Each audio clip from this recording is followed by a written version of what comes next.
Juvenal Kibala akomi na posa ya kozala na relation makasi na Karine Mokonzi ndenge ezalaki. Yango bomoni aza komema biso na maloba na ye banzela ebele. Karine makambo oyo esalaki etinika chakal vraiment courant bano legalisu te. Courant ebane kolegalisu te. Parce que Batounaye, bon voilà, Karine ebane kosimba lisu te. Mais la kenaki Belgique n'a évité les news des stars à publier, qui n'a évité celui où pour publier, qui a bien les news vidéo, moi, bon, on a aussi la mariage, moi, il y a Mundele. Et ça qui est à Bruxelles. Dans la commis, na gare du Midi, dans un qui logé dans l'hôtel où il y a Ibis Hotel, avant la réception, na mona Karine oya. Kukuta na oga na kuta na ya ngwana tanto to ya mani wala to pesa mbote na goke na mo ba détail te parce que naza juvénal pe naza ki président na bango pe na ebi respect o ngana portera bana wana na go se rabaisser te na ke na ba détail ni to kuta na ni ni makamto sala. Donc ça veut dire que na ko se limiter étant que juvénal qui bala to kuta na eto seka to ya mara to pesa na ba mbote na suka na ibongo. À part ça to benga na gate eloko moko te leke chu to bana ko benga la to bana pena ko benga moi mona ko pese ba conseil ni kona nga vraiment mi susala ki wona ya kitoko boye boye mais tant ba makambo o inaki ba makambo vraiment tant o inaki to ko sara pena te na ni ke a komela ka nga benga nga tant wa kina ba Chine pour ya kina mo ba Chine moi trop et je pena mo facilité wa kina ba Chine mo ba Dubai mo ba on s'est mal compris. On s'est mal compris. La poto, au moni, c'est ça le problème. Fingana raté na Kinshasa, to fingana raté na Brazza, to fingana raté na Ngola. Ko fingana yo kumaga awana poto. Je vais rester professionnel par rapport à ta question. Et ça, on ne s'est pas bien compris. On ne s'est pas bien compris. On fait un tatala intérêt naïe.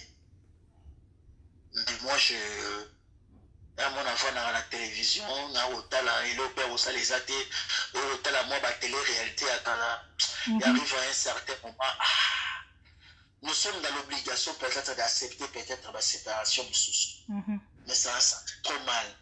Donc, et donc on répond à Marie Nangaï, Isaac, on ne s'est pas bien compris. On ne s'est pas bien compris. Ngala yaki peut-être na baide na nga mususu na yaki na makanisi na nga mususu to sala boy comme les autres to kitango boy to gagner beaucoup d'avantages ya ba bonnet ya ba barolinga biso mais mutu mususu a wetala peut-être intérêt personnel au aye. Donc voilà, c'est pas bien compris et là c'est là que to kabwana bato bana moi esprit moi faible bakena ba jara ba insulte mais moi j'y vais mal. Je ne passerai jamais à l'internet ou bien à la télévision pour insulter mes frères ou mes sœurs. En passant là-bas un moment où il y a des difficultés de l'équipe nationale. Ce qui s'est vraiment l'impression à résumer ce qui s'est passé. Na sala on a nenga mabete na za journaliste na yebi mona mwasi wana te na kisasa na yeba na poto na simatari tout consort. Je suis dans l'obligation so Karina benga kinga j'allais passer. Les années Karina liga émission na mona mobali wana benga na rumba jazz donc baleke émission mona wana pe Myriam Azaki dans l'obligation ou les émissions na Juvenal Kibala de tonton de la presse. Donc j'étais dans l'obligation. Malgré dans l'école donc c'est la CK qui peut tellement la canisa qui moi imbécile wana na baité na ya mara mona mwasi wana mais ça qui vraiment te que na nuire tout consort na qui na ba détail mala musuti je vais protéger ma famille que ça soit Myriam ou Karine voilà.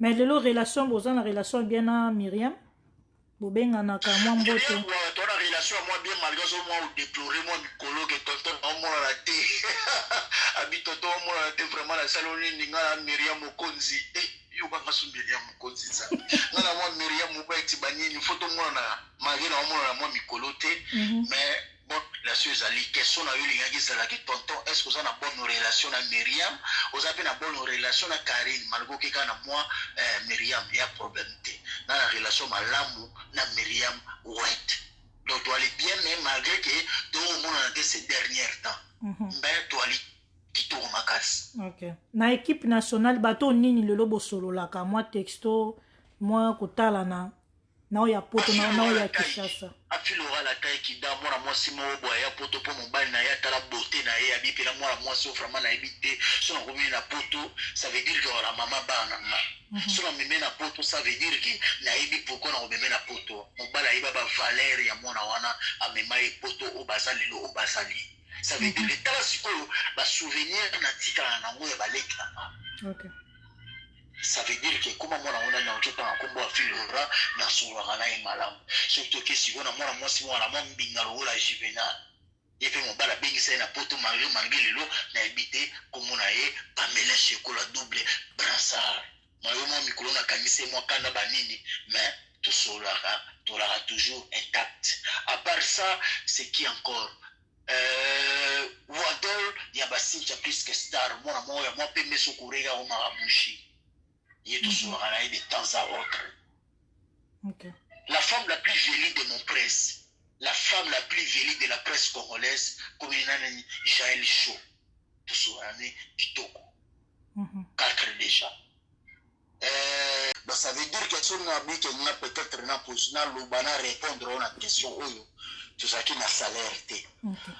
Tant les kanisiwana ebimaki parce que les kanisiwana ebimaki pas ne konanga les ketchule qui namali on est là comme producteur na Kinshasa ezaki les kanis mokoto sanisa moi maele juvenal yaka na maele na yo motel yaka na maele na yo pour ça la union tous à la ensemble c'était une façon peut-être pour la biso ya ko gagner beaucoup de confiance beaucoup ya popularité. Il y a des fanatiques. Okay. Tout qui n'a salaire mais à travers l'équipe nationale et permettra biso et que bateau ba qui juvénalité ba juvénal peut-être Sima. Il y a les Ketchou, Sima.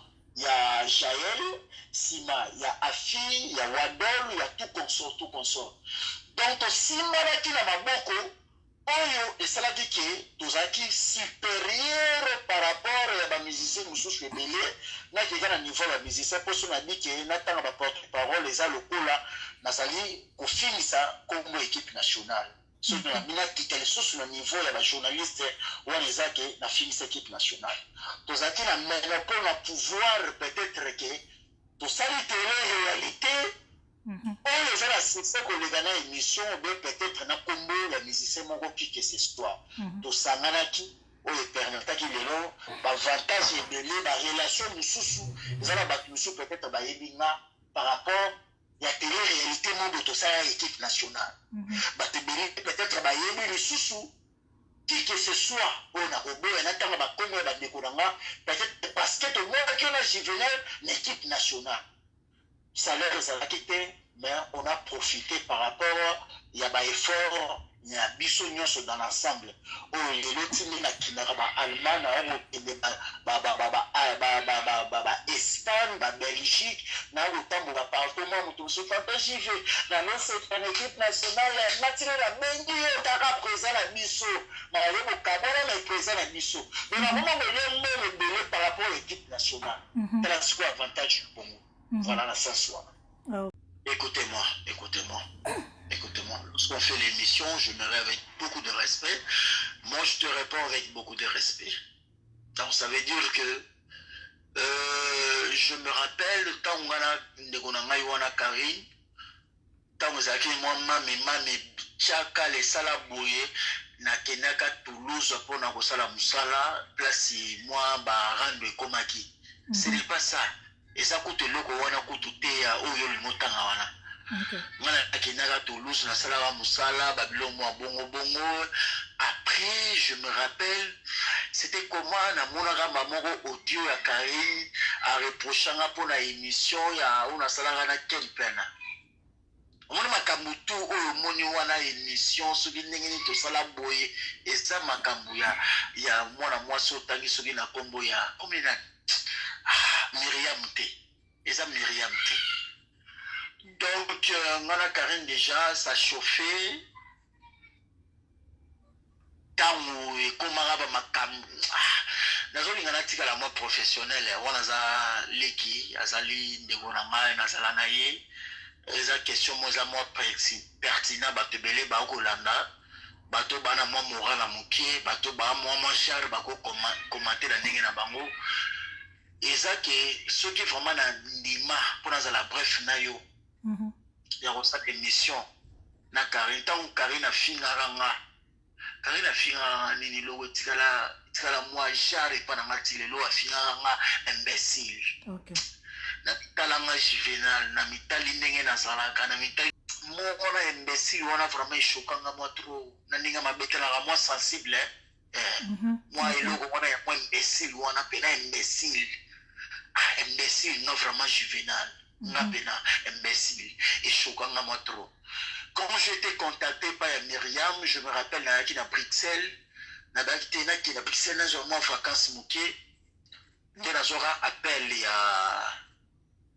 il y a Myriam Ouet. Notre autre, j'ai vu faire les émissions, il y a les émissions,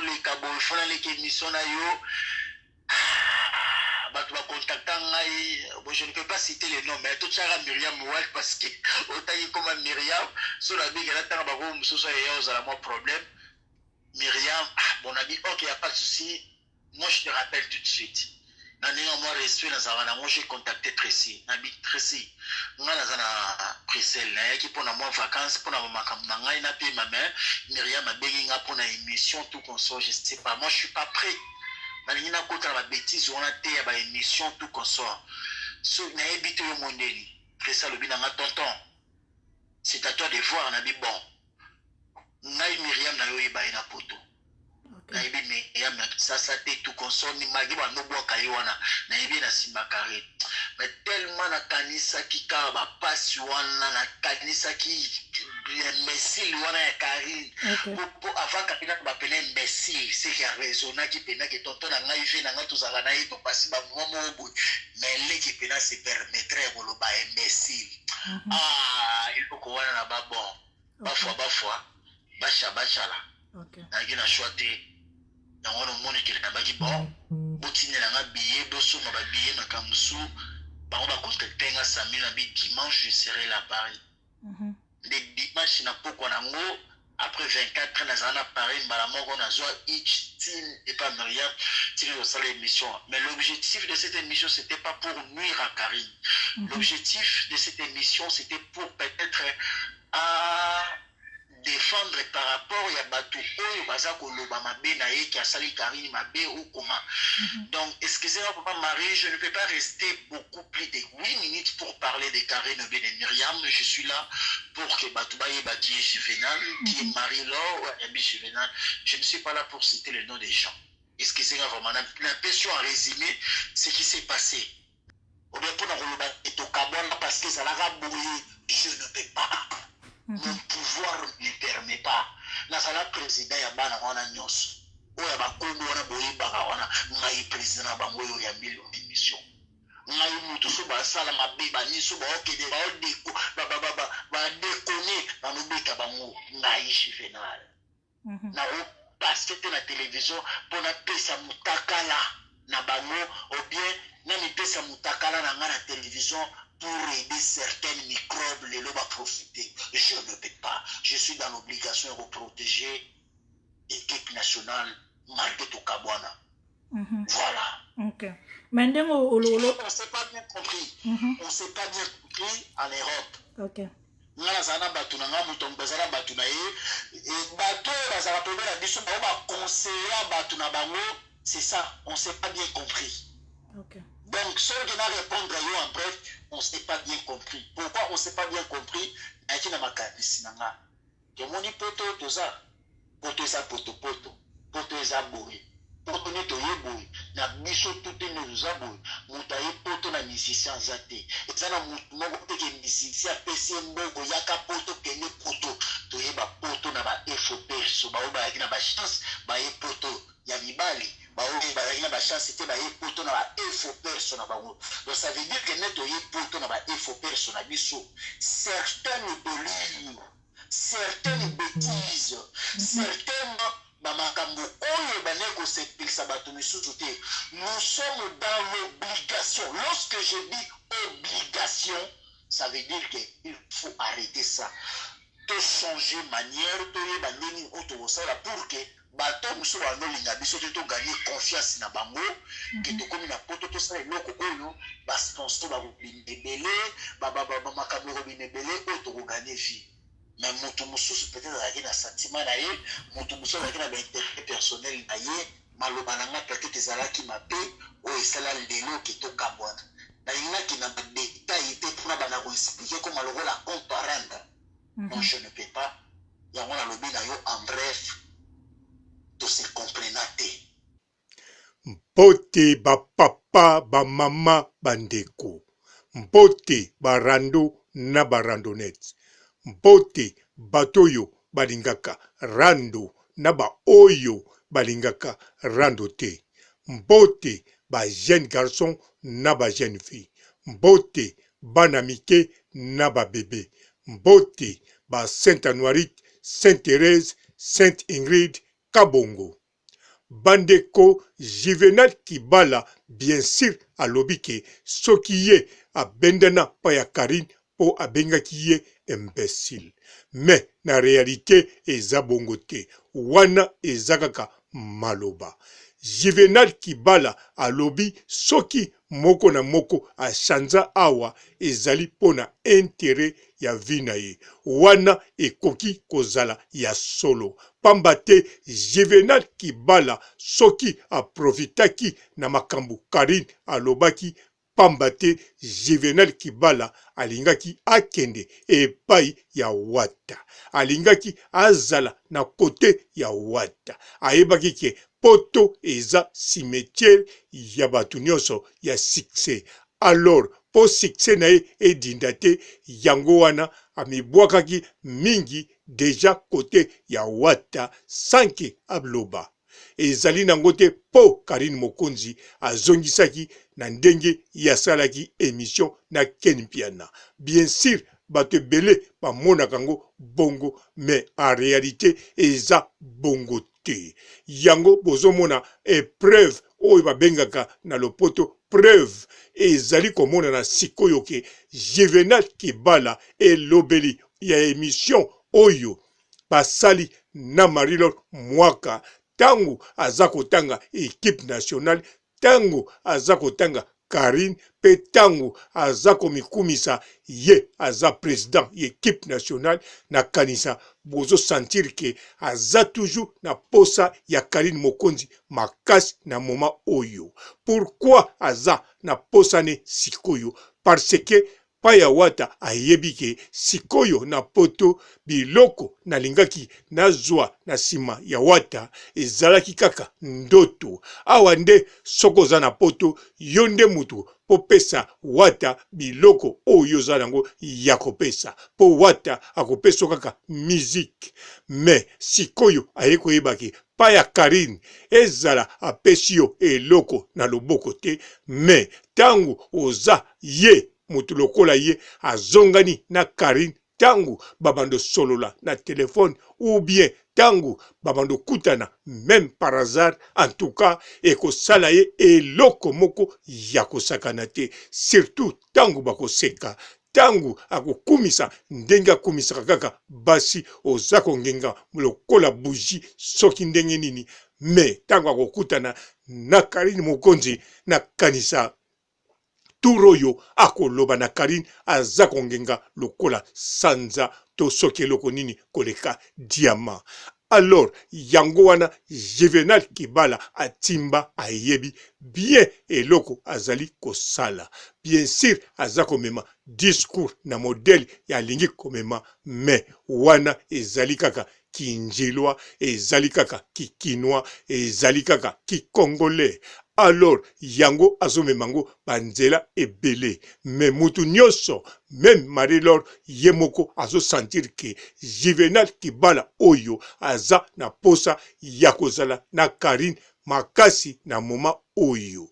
Même nenga tuniye eske na Miriam Mokonzi bozakaka na relation ya tishiko ya makasi, parce que parti moko Juvenal Kibala tango atangaki kombo ya Karine Mokonzi na lisolo ya Miriam asalaki neti abosani kombo ya Miriam alobi la fini ni kuti nazoloba kombo nini.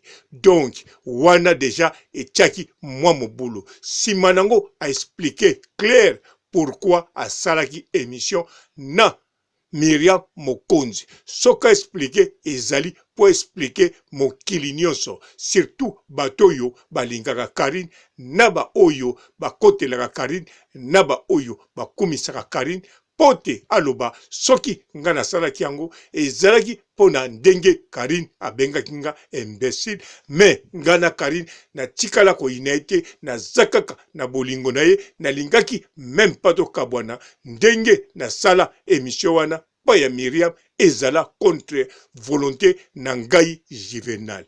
Yango alobeli bongo, yango apesi explication ya milai. Mais nyonso wana ezakaka façon ya ko-excuser pa ya Karine Mokonzi te, parce que yena Karine Mokonzi si bakutanaki na Ibiza basololaki basekaki na yebike lokola alobike basekaki seke alobaki biloko moko ya kitoko susu na Karine Mokonzi.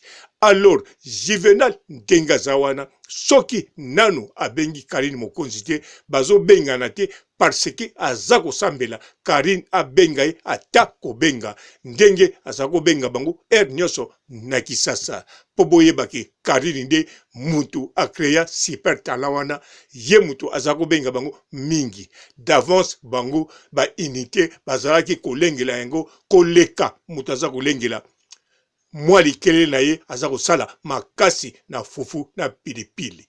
Alors Juvenal Kibala ndenga za wana en tout cas souci na ye ezakaka wana ya makasi ezali azonga pa ya Karine, parce que amoni ke Karine en tout cas bisika za eza pona lelo te, azali wana vraiment alingi azonga, surtout elobi yemoko partout akendeke balobaka tonto Juvenal président équipe nationale ndenge kaka tolobaka ke partout ba Cynthia Wadol bakendeke ba grâce ba Gloro Langi bakendeke bato tout na ba grâce temo partout bakendeke na libanda ya Congo bakutanaka kaka na ba chinois ya Karine Mokonzi, bato baliaka na bango bazakaka bato ba chinois ya Karine Mokonzi. Bien sûr alobi mukola pasa asala fecha mwasi moko, mwasi wana alobi na ye ayamba ye parce que alongwa na équipe nationale, mais wana eza baka moko rare, mais batu ebele oyo Juvenal Kibala akutanaka na bango na vie ezali batu oyo balingaka Karine Mokonzi pe balingaka Juvenal pona équipe nationale.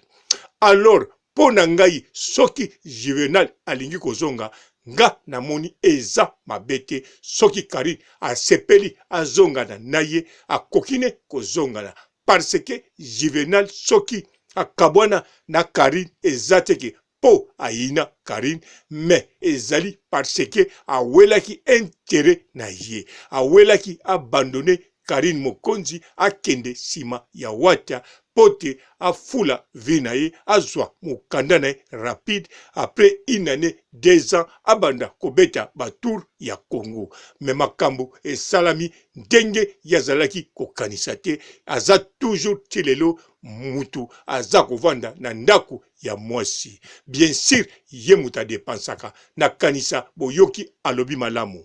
Vrai Kinois faux a dépensaka mbongo pona mwasi na ye, vrai Kinois po asalaka soki ndenge nini, ezate ke aza kolobela ba vrai Kinois to ba faux Kinois, ezali nde aza koloba boye na Marie Laure.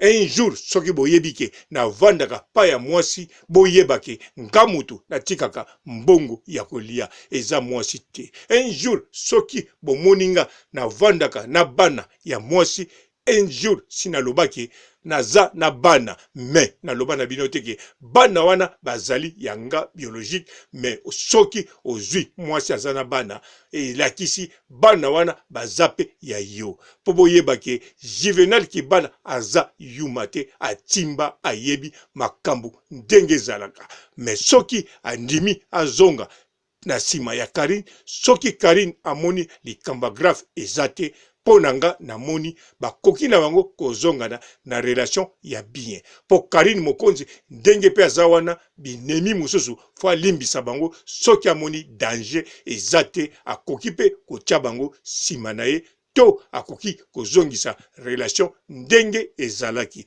mais nyonso ezali ko dépendre na Karine Mokonzi na batu na ye oyo azala bango sikoyo na sukisi awa botikala malamu. Ciao. Bonjour fidèles internautes de www.elengiakomba TV. Bonjour, bonsoir, balandi nyonso ya Elengi ya Komba. Congolaise TV.